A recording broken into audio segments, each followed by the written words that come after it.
Jadi di perkemahan tuh seperti dikatakan Baden Powell, itu berkemah di alam terbuka jauh lebih baik ketimbang latihan sebulan 2 bulan tapi di dalam ruangan seperti ini. Oke. Jadi ceritanya tuh Pak, lagu itu adalah mengisahkan tentang anggota pramuka yang tiba-tiba melirik anggota pramuka lain yang lawan jenis Pak. Tapi karena kan perkemahan tidak seumur hidup Pak, tidak sampai jadi kan 2-3 hari persamisa dan macam-macam. Dilepaslah tenda, sudah habis acara dan goodbye cinta. Nah yang kayak gitu Pak, ada gak kira-kira Pak? Boleh diceritain sedikit Pak? Mungkin itu cinta lokasi gitu. Iya betul Pak. Akhirnya itu biasa cuci sendiri apa sendiri.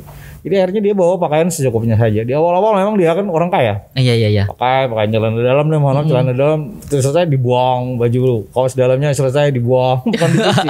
Ada itu saking lucu, saking ininya dia. Seperti itu. Siapa tahu punya toko baju mungkin ya Pak.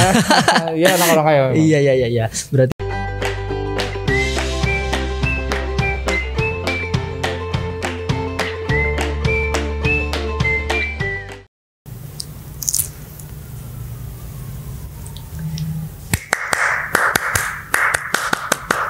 Hai, coba tebak dong tadi itu tepukan apa?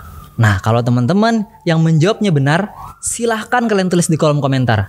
Kalau kalian jawabnya tepuk pramuka, benar sekali. Kalian dapat 1 juta rupiah. Jangan lupa dipotong pajak ya. Tapi minta sama orang tua masing-masing. Guys, hari ini SoID sudah memakai kacu di leher. Dan tentunya hari ini juga hari yang spesial, 14 Agustus 2021. Hari pramukanya untuk seluruh anggota pramuka dan semuanya yang pernah berkegiatan di Pramuka Indonesia tentunya. Dan tentunya karena Podspirasi hari ini kedatangan tamu yang super spesial. Tidak tanggung-tanggung dong, orang yang penting di kabupaten kita, Kabupaten Hulu Sungai Selatan. Beliau sudah sukses, sudah mendapatkan harta, tahta, dan keluarga. Oke, jangan ngeres dulu ya pikirannya. Oke, hari ini tanpa basa-basi dulu, jangan lupa di subscribe. Jangan lupa juga untuk kasih like dan kasih komentar bagaimana percakapan kita hari ini. Dan juga kalian share ke teman-teman kalian. Share di grup pramuka kalian, grup sekolah, grup kelas, semuanya kalian share aja. Tanpa basa-basi, SoID di sini. Inilah Podspirasi.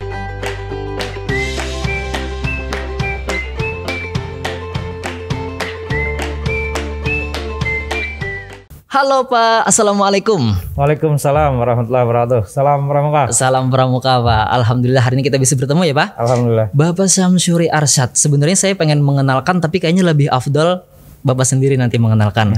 Alhamdulillah sehat hari ini ya Pak. Sehat. Alhamdulillah. Oke Pak, sebelum kita bicara lebih lanjut nih Pak, Bapak boleh dong kenalkan diri Pak. Mungkin aja kan penonton kita di luar dari kabupaten kita. Bismillahirrahmanirrahim. Assalamualaikum warahmatullahi wabarakatuh. Salam pramuka. Salam. Saya Syamsuri Arsyad, Wakil Bupati Hulu Sungai Selatan yang juga sekaligus sebagai Ketua Kuartir Cabang Gerakan Pramuka Hulu Sungai Selatan. Atas nama pribadi dan tentu atas nama organisasi kami mengucapkan Selamat Hari Pramuka yang ke-60 kepada seluruh keluarga besar Gerakan Pramuka khususnya di wilayah Hulu Sungai Selatan. Mantap Pak.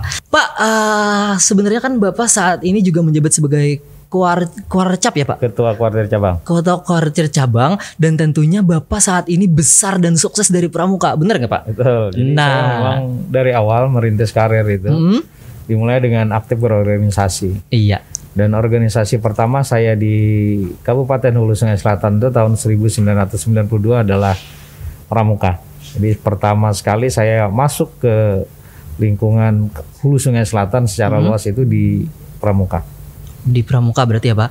Pak, sebenarnya kita pengen tahu dong alasannya kok Bapak bisa memilih pramuka sih dari sekian banyak aktivitas pemuda yang lainnya. Misalnya yang lain-lainnya kan tidak saya sebutkan sih. Kenapa Bapak malah memilih pramuka Pak? Jadi memang dari SMP persisnya saya udah sangat aktif di pramuka, mengikuti banyak kegiatan sampai dengan ke SMA. Setiap kali perkemahan itu selalu ikut. Ada beberapa lomba yang juga diberikan tanggung jawabnya kepada kami. Alhamdulillah kami selalu menang dalam lomba-lomba tersebut. Dan ini mungkin jadi pengamatan orang di kabupaten. Sehingga pada waktu saya tamat sekolah, Pak Ancusit waktu itu andalan cabang urusan sekretariat. Kalau sekarang namanya sekretaris ya, sekretaris Parcap, Pak Aman Sanur almarhum. Nah beliau menjemput saya pada waktu itu ke tempat saya pada waktu itu ada acara hajatan perkawinan. Saya di belakang karena tugasnya bersih-bersih piring, dijemput beliau, diajak ternyata orang musyawarah Muspanitra pada waktu itu, musyawarah pramuka, penegak dan pendegap putra-putri di tingkat kabupaten. Dan saya didaulat langsung menjadi ketua di KC pada waktu itu. Nah itu sejarahnya masuk ke Pramuka ya. Oke, Bapak ini sekarang kan Bapak menjabat sebagai wakil bupati juga Pak. Berarti awalnya Bapak merintis karir itu juga sempat cuci-cuci piring ya Pak? Itu di pengantinan aja. Oh, di pengantinan ya istilahnya. Ada acara hajatan. Biasa kita kan gotong royong. Iya. Terlibat. Oke, mungkin di sana istilahnya Bapak mulai pokoknya dari anak anggota Pramuka dulu ya Pak kan Pak. Oke, nah Pak sedikit dong Pak, kita pengen tahu nih buat teman-teman juga yang mau tahu, ada nggak sih Pak cerita unik mungkin saat Bapak di Pramuka? Ada yang lucu-lucu misalnya. Boleh Pak ceritain? Banyak cerita yang menjadi kenangan sebenarnya di Pramuka ini. Tapi saya lebih senang berbagi cerita-cerita yang barangkali menginspirasi semua orang bahwa di kepramukaan itu memang suasana kekeluarganya itu sangat luar biasa. Jadi kita terbiasa berbagi bersama. Banyak ada anak yang mohon maaf ini harus kami istilahkan memang anak broken home gitu. Di rumah tangga dia tidak terlalu ruhui rahayu, tidak merasa nyaman dengan lingkungan keluarga. Tapi begitu dia bergabung di kuartir cabang, dia begitu menjadi orang yang di rumah mungkin dia diabaikan, tidak dihargai, tidak diakui. Tapi begitu masuk ke keluarga besar Gerakan Pramuka kita itu begitu mereka sangat merasa berarti kehidupannya. Nah ini menjadi akhirnya dia menjadi orang yang sangat baik sehingga orang tuanya pada waktu tahu bahwa anaknya seperti itu dia kaget. Banyak yang bilang, Pak Kaciwi katanya kalau di rumah anak kami ini jangankan menyapu, nggak mau. Kalau di Pramuka kan kita biasa seperti itu. Banyak cerita-cerita memang anak-anak orang kaya, banyak anak-anak orang kaya yang ikut ke pramukaan itu kalau di rumah memang seperti itu. Bahkan saya pernah menemukan ada yang saking kayanya dia itu berkemah setiap kali mandi itu dibuang pakaiannya. Waduh. Karena kaya dia nggak bisa nyuci karena ketawa aja. Jadi banyak teman-teman itu yang bilang wah gitu tuh kalau orang kaya. Tapi begitu akhirnya lama di pramuka dia mengerti apa itu kepramukaan, bagaimana harusnya menjadi seorang pramuka. Akhirnya terbiasa nyuci sendiri apa sendiri. Jadi akhirnya dia bawa pakaian secukupnya saja. Di awal-awal memang dia kan orang kaya. Iya. Pakaian celana dalam deh, mana celana dalam terus selesai dibuang, baju kaos dalamnya selesai dibuang, bukan dicuci. Nah, itu saking lucu, saking ininya dia. Siapa tahu punya toko baju mungkin ya Pak. Iya anak orang kaya. Iya. Berarti mungkin sedikit cerita membentuk karakter berarti ya Pak kan pramuka ini. Pasti. Nah selain itu Pak mungkin kalau saya pribadi juga sempat menjadi anggota pramuka waktu saya masih di Barabaya di pondok pesantren. Ada beberapa hal yang bisa saya tarik Pak dari pelajarannya seperti kita belajar berkompetisi yang secara profesional, bahkan kita belajar untuk percaya diri. Nah sekarang kita pengen tahu Bapak sampai di titik sekarang sukses seperti sekarang memimpin daerah, apa yang mungkin bisa pernah Bapak pelajari yang membekas banget mungkin dari pramuka ini Pak? Karena saking banyaknya mungkin. Kita kan di kepramukaan tuh di ada istilah kita itu siap dipimpin dan mau memimpin. Dari kita oleh kita untuk kita. Nah jadi kita terbiasa memang mengelola, memanajemeni diri kita sendiri. Nah dengan begitu kita akhirnya jadi orang-orang yang mandiri. Pemimpin itu kan rata-rata harus selesai dulu dengan urusannya. Kalau dia tidak selesai dengan urusannya jangan harap jadi pemimpin gitu. Oke seperti ya Pak. Beberapa siap memimpin, siap dipimpin dan siap memimpin. Oke, yang seperti itu ya Pak. Pak sebelumnya kita juga mau mengucapkan turut berduka cita belasungkawa atas meninggalnya salah satu ulama besar kita, Guru Ridwan, Guru Kapuh tentunya. Nah mungkin kita pengen tahu Pak dari nilai spiritual sampai mungkin entah itu berkaitan dengan pramuka Bapak atau sampai memimpin daerah, ada nggak kira-kira Bapak nilai yang bisa Bapak yang sangat menyerap juga bagi Bapak secara nilai spiritualnya Pak? Beliau itu kan orang yang sangat lembut. Jadi semua orang merasa nyaman bersama beliau berlama-lama. Ceramah-ceramah beliau itu sangat logis, memadukan antara pertimbangan logika akal dengan Al-Quran, dengan sejarah-sejarah, sirah dengan dipadukan menjadi satu sehingga menjadi sebuah ceramah yang begitu menarik. Berlama-lama kita tidak pernah merasa bosan untuk mendengarkannya. Dan beliau ini orangnya sangat logis dalam melihat persoalan. Saya di setiap pengajian malam Jumat beliau itu selalu duduk di samping beliau. Selesai beliau pengajian tuh beliau minum kopi seteguk 2 teguk diserahkan ke saya. Nah itu ngambil berkah istilahnya. Jadi itu yang selalu menjadi kenangan kami. Kira-kira Pak, mungkin dari pembelajaran yang diberikan guru kita, ada nggak kira-kira yang sinkron dengan pramuka yang pernah Bapak ajari, yang pernah Bapak pelajari juga Pak? Pada prinsipnya kan ke pramuka itu dekat dengan alam. dengan nilai-nilai kemanusiaan. Kita juga diajarkan tentang takwa kepada Tuhan yang Maha Esa. Jadi kita sangat sinkron. Dan beliau sangat toleran sekali dengan persoalan-persoalan yang berkembang pada generasi muda. Dan setiap kali beliau memberikan ceramah itu kan meresap ke kita. Karena kelembutan beliau, kita merasa setiap beliau menyampaikan tuh merasa selalu kurang ilmu kita, sehingga kita merasa sangat termotivasi untuk menuntut ilmu di majelis-majelis ilmu dan lain sebagainya. Jadi beliau tahu kita ini orang-orang organisasi. Beliau kalau ada kegiatan memang yang berkenaan dengan kegiatan-kegiatan pemerintah, organisasi, itu beliau selalu mengkolaborasikannya antara nilai-nilai keagamaan dengan nilai-nilai yang berlaku di dalam kehidupan, itu tidak pernah bertentangan, dibuat sedemikian merasa nyaman. Oke, mungkin seperti ya Pak.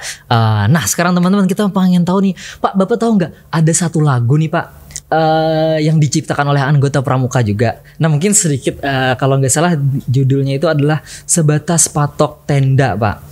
Jadi ada di liriknya itu, akankah cintaku sebatas patok tenda, tenda terbongkar, sayonara cinta. Nah sekarang kita pengen tahu, apakah di saat Bapak waktu masih SMP berkemah, masih masa-masa remaja nih Pak, masih belum ketemu dengan ibu Pak, ada nggak kira-kira Pak sedikit bumbu-bumbu yang pernah dirasakan itu? Jadi ceritanya itu Pak, lagu itu adalah mengisahkan tentang anggota Pramuka yang tiba-tiba melirik anggota Pramuka lain yang lawan jenis Pak. Tapi karena kan perkemahan tidak seumur hidup Pak, tidak sampai jadi kan 2-3 hari persamisa dan macam-macam.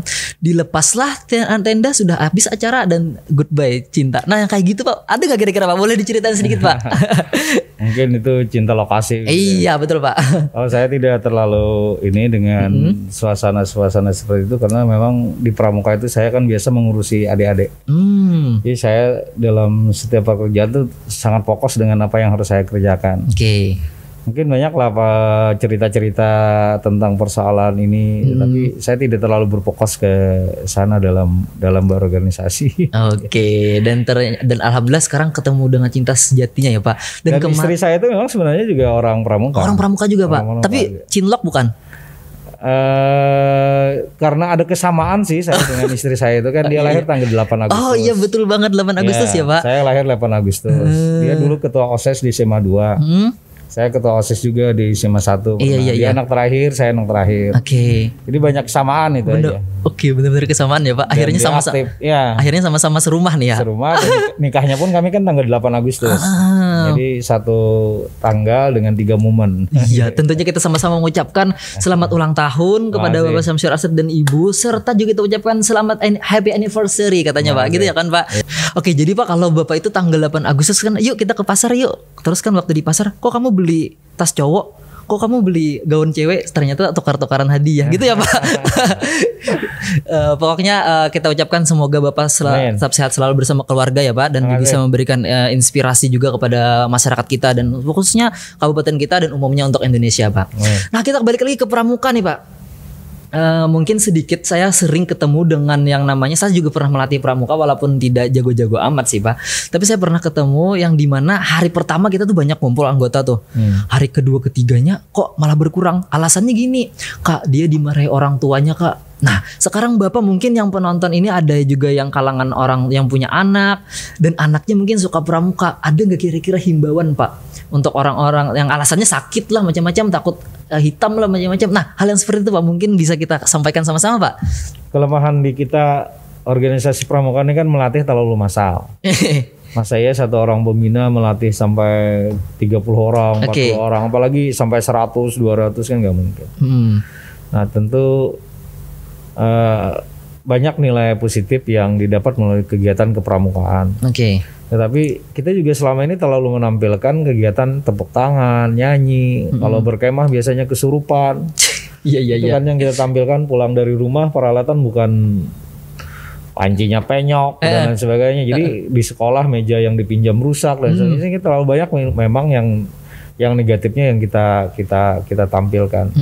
Nah, oleh karena itu barangkali ke depan memang ini harus diformat seperti apa kegiatan kepramukaan agar benar-benar menjadi lebih menarik bagi generasi muda. Kalau bagi kalangan orang tua, yakin deh kami udah merasakan pramuka ini luar biasa. Kalau dikelola dengan baik, intinya harus ada yang mengelola. Jangan dibiarkan, karena pramuka itu dari mereka, oleh mereka, untuk mereka, di bawah pengawasan orang dewasa. Itu yang penting. Orang dewasa harus ada pembina yang terlibat. Jadi pembina itu jangan melepas semua persoalan ke peserta didik. Jadi kalau berkemah, pembinanya harus di kemah. Kalau peserta didiknya kegiatan, pembina harus di kegiatan. Oleh karena itu penting, pembina itu profesional di dalam kepramukaan ini.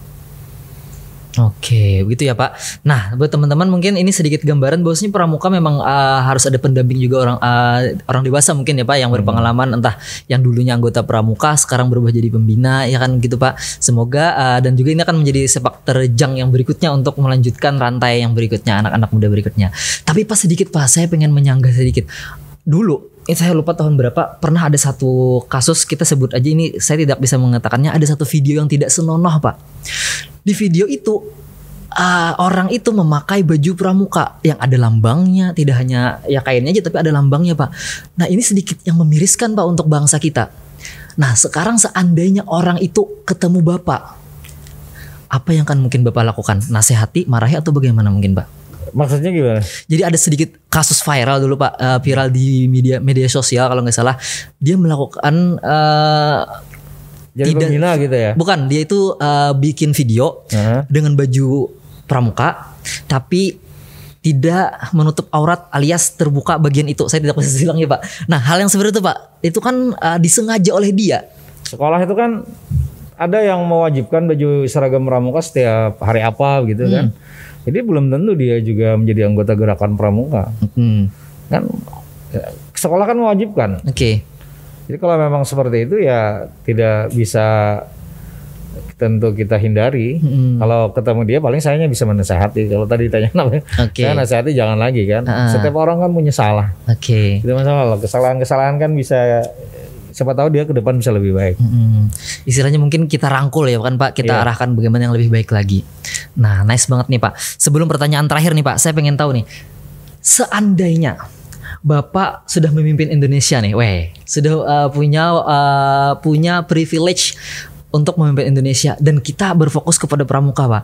Bapak tahu saat ini kondisi anak muda, kita tahu main sosial media dan lain sebagainya, kita berbenturan juga dengan budaya luar.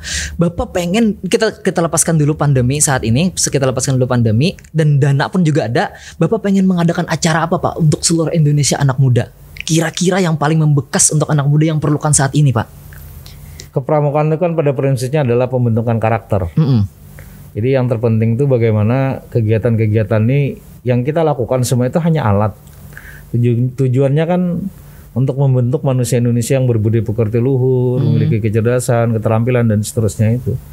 Jadi kalau memang ada kesempatan diberikan itu, tentu kita akan membina melalui pembentukan karakter. Pembentukan karakter ya Pak. Salah satu senjata kepramukaan ini kan yang paling menarik memang berkemah. Orang yang paling tidak senang kepramukaan kalau udah mau berkemah, itu bahasa kita di sini Pak, ianya anak tulak ya kan. Memang di kemah ini karakter orang tuh kelihatan, yang pengulirnya kelihatan, yang makalnya kelihatan, yang rajinnya kelihatan, yang suka mengeluh kelihatan, yang suka menolong kelihatan, yang memiliki tanggung jawab kelihatan. Jadi di perkemahan tuh seperti dikatakan Baden Powell, itu berkemah di alam terbuka jauh lebih baik ketimbang latihan sebulan 2 bulan tapi di dalam ruangan seperti ini. Jadi memang perkemah itulah media yang paling efektif bagi kepramukaan untuk membentuk karakter. Kalau sarananya lengkap apa segala macam, saya memiliki keyakinan generasi muda mulai kepramukaan insya Allah lebih baik. Mungkin seperti itu ya Pak, kan berarti karakter itu bisa dipakai di era manapun ya kan Pak. Tidak mesti harus kita era saat ini kan digital dan lain sebagainya. Nah kita masuk ke pandemi nih Pak. Saat ini kan pandemi sedang mewabah nih. Otomatis kegiatan kita tidak bisa lagi yang kumpul pramuka, kita yel bareng dulu ya kan waktu masih zaman 2019 ke bawah ya kan. Nah sekarang sudah masuk nih Pak era pandemi yang gimana kita harus social distancing. Terus saat ini kita masih PPKM level 3 ya Pak di kabupaten kita ya kan Pak. Semoga jangan naik lagi levelnya ya Pak. Dan terus Pak, menurut Bapak, apakah kualitas pramuka kita menurun Pak? Karena kan kita tidak bisa kegiatan yang di lapangan. Mereka bahkan kegiatannya di Zoom kalau nggak salah ya Pak. Mungkin ada saran Pak? Menurun, pasti menurun. Jadi tidak ada interaksi sama sekali. Segala kegiatan terhenti, tapi kita sudah merencanakan akan melakukan kegiatan. Kan pandemi ini yang terpenting adalah memenuhi protokol kesehatan, bukan tidak boleh. Yang penting tidak ada kerumunan, jaraknya terjaga, pakai masker. Ini yang penting. Jadi kami lagi merancang menjelang Hari Pramuka ini ada kegiatan yang bisa berhimpun lah orang-orang dari generasi muda, anak-anak muda ini melalui kegiatan kepramukaan, tetapi dalam tidak skala besar, tapi disesuaikan. Kalau di alam terbuka misalnya kan tentu sangat memungkinkan jumlahnya yang dibatasi supaya mereka jangan terhenti. Di sekolah sudah tidak, di organisasi juga tidak. Setidak-tidaknya nanti kita akan mencoba mencari alternatif kegiatan. Menjelang Hari Pramuka ini insya Allah kami udah ada kegiatan yang akan digelar. Setidak-tidaknya ada pelatihan kepemimpinan nanti. Sebagian dilakukan melalui media Zoom, sebagian tetap akan ada pertemuan tatap muka, tetapi tentu dengan memenuhi protokol kesehatan. Dengan harapan semoga pramuka tetap jaya ya kan Pak. Kalau tidak kita lakukan nanti terhenti generasinya. Ini kan kalau tidak ada lagi yang melakukan aktivitas, nanti pramuka ini kan sumbunya itu, kompornya, energinya itu di generasi mudanya. Kalau generasi muda yang tidak ada lagi aktif berarti sama dengan berhenti. Benar kan? Tidak boleh berhenti. Makanya regenerasi, kaderisasi harus disiapkan. Tinggal metodenya aja lagi ya kan Pak. Kita tidak bisa yang dengan Zoom dan lain sebagainya. Persis. Protokol kesehatan ya kan Pak. Thank you banget Pak sudah gabung bersama kita nih Pak. Sama-sama. Boleh satu kami menyampaikan? Kami ingin menyampaikan silakan Pak. Yang pertama tentu kami sangat berduka cita atas berpulangnya ke rahmatullah guru kami tercinta Kiai Haji Muhammad Ridwan Basri. Sebagai murid beliau, sebagai masyarakat Hulu Sungai Selatan semua tentu sangat berduka. Kami hanya bisa mengucapkan selamat jalan guru kami. Mudah-mudahan ilmu yang beliau berikan itu tentu akan kami amalkan sebaik-baiknya. Dan kemarin kita juga berduka meninggalnya nakes kita, adinda kami Muhammad Rusdianur Novianur, perawat kita yang pertama meninggal di Hulu Sungai Selatan. Kemudian kemarin juga berpulang ke rahmatullah Pak Abdul Sani, mantan Kepala SMP Negeri 1 Kandangan, yang juga Wakil Ketua Kortir Cabang Gerakan Pramuka Hulu Sungai Selatan di masa bakti 2000-2005. Beliau juga tokoh pramuka kebanggaan kita semua. Nah, begitu banyak orang yang berpulang ke rahmatullah, orang-orang dekat kita, orang-orang yang kita cintai. Tentu pandemi ini tidak bisa hanya menjadi tanggung jawab pemerintah, harus keterlibatan semua pihak khususnya masyarakat. Oleh karena itu kami mengajak kepada adik-adik pramuka, keluarga besar Kortir Cabang Gerakan Pramuka Hulu Sungai Selatan menjadi relawan-relawan protokol kesehatan yang benar-benar menerapkan protokol kesehatan. Mudah-mudahan dengan cara ini pandemi kita bisa berakhir. Amin ya rabbal alamin. Thank you Pak. Semoga semuanya ada hikmah yang bisa kita ambil dari video konten ini. Jangan lupa kalian tulis di kolom komentar ya bagaimana pendapat kalian tentunya. Dan tentunya sekali lagi saya mau ucapkan terima kasih Pak sudah gabung. It's an honor. Itu sebuah kebanggaan buat kami bisa, saya ini orang kampung biasa kok bisa duduk dengan Bapak. Oke. Iya teman-teman semuanya, sepertinya Podspirasi kita cukupkan saja. Jangan lupa kalian subscribe, lalu kalian share ke orang-orang, ke hal-hal grup-grup kalian yang kita perlu kasih suntikan moral dan juga pelajaran dari Podspirasi hari ini, podcast yang menginspirasi. Dan inilah Suaidi dan Bapak Syamsuri Asad. Kita undur diri. Inilah Podspirasi. Jangan lupa ditonton Podspirasi selanjutnya. Wassalamualaikum warahmatullahi wabarakatuh. Waalaikumsalam warahmatullahi wabarakatuh. Tepuk tangan Pang.